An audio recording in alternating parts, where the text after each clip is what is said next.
धर्मो रक्षति रक्षितः। सत्य और मर्यादा की गाथा, जिसने युगों युगों तक मानवता का मार्गदर्शन किया है। आज हम उसी परम पवित्र रामायण की यात्रा आरंभ कर रहे हैं। यह कथा केवल एक राजा की नहीं, बल्कि एक आदर्श पुत्र, एक आदर्श पति और एक आदर्श मनुष्य की है। कथा का आरंभ होता है तमसा नदी के तट पर, जहां आदिकवि वाल्मीकि के मन में एक जिज्ञासा उत्पन्न हुई। महर्षि वाल्मीकि एक ऊंचे आसन पर बैठते हैं। तभी देवर्षि नारद वीणा बजाते हुए वहां प्रकट होते हैं। नारायण नारायण की ध्वनि गूंजती है। प्रणाम देवर्षि, मेरा सौभाग्य है कि आज आप मेरे आश्रम पधारे। मेरे मन में एक प्रश्न है जो मुझे निरंतर व्याकुल कर रहा है। पूछिए महर्षि। एक ज्ञानी की जिज्ञासा जगत के कल्याण के लिए ही होती है।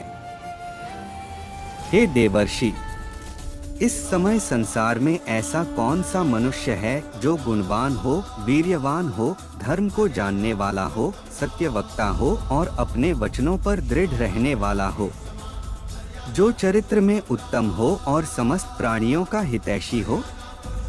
क्या इस मृत्युलोक में ऐसा कोई आदर्श पुरुष विद्यमान है?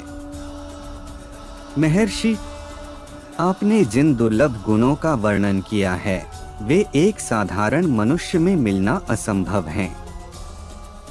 परंतु इक्ष्वाकु वंश में उत्पन्न एक ऐसे महापुरुष हैं जिनका नाम राम है।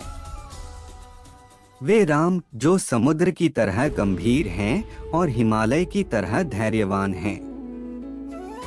वे अपनी इंद्रियों को वश में रखने वाले बुद्धिमान और नीतिनितु हैं। वे धर्म के रक्षक हैं और शत्रु का विनाश करने में समर्थ होकर भी क्षमाशील हैं। वे राम ही हैं जिनका चरित्र चंद्रमा की तरह शीतल और सूर्य की तरह तेजस्वी है। राम, इक्ष्वाकु वंश के राम। देवर्षि, कृपया मुझे उनकी पूरी कथा संक्षेप में सुनाएं।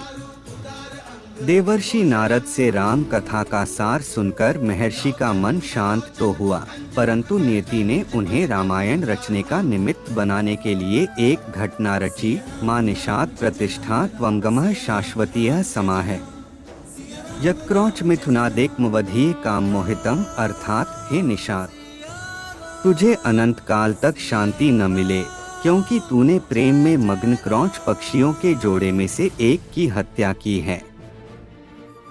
वाल्मीकि अपने आश्रम में चिंतित बैठे हैं। वे सोच रहे हैं कि उनके मुख से यह कैसा श्राप निकल गया। तभी वहां सृष्टि रचिता ब्रह्मा जी प्रकट होते हैं। महर्षि, शोक न करें। यह श्लोक आपकी शोक संतप्त भावनाओं से ही उत्पन्न हुआ है। सरस्वती मेरी प्रेरणा से ही आपकी जिह्वा पर आई हैं। इसी श्लोक छंद में आप भगवान राम के पवित्र चरित्र का वर्णन करें।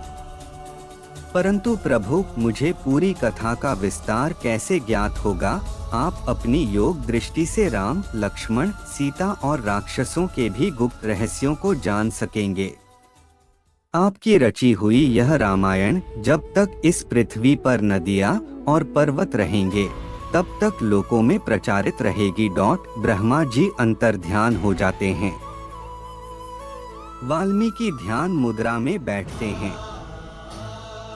ब्रह्मा जी के वरदान से महर्षि वाल्मीकि ने अपनी दिव्य दृष्टि से भूत और भविष्य को देखा और महाकाव्य रामायण की रचना आरंभ की। एक ऐसी गाथा जो अयोध्या के राजा दशरथ के पुत्र प्राप्ति यज्ञ से शुरू होकर धर्म की स्थापना तक जाएगी। अगले भाग में राजा दशरथ की व्यथा और पुत्र कामेष्टि यज्ञ।